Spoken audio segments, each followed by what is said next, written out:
अगर आप थोड़ा सा नमक ले लेते हैं और उसको एक पोटली में बांधकर अगर आप घर में किसी जगह बांध देते हैं, जो तरीका मैं आपको बताऊंगा उस तरीके पर आप इस नमक को घर में रख लें और फिर आप इस अमल के मौजज़ात खुद अपने घर में मुलाहिजा करेंगे। घर में बरकतें ही बरकतें होंगी।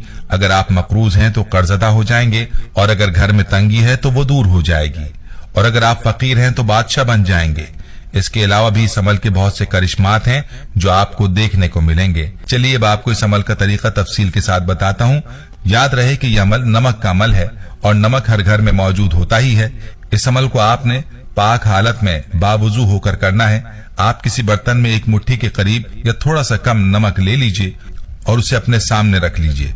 सबसे पहले प्यारे आका सल्लल्लाहु अलैहि वसल्लम की खिदमत अक़दस में दुरूद पाक का नजराना पेश करें और उसके बाद 21 मरतबा सूरह नशरह, जिसे अलम नशरह लका सदरका भी कहते हैं,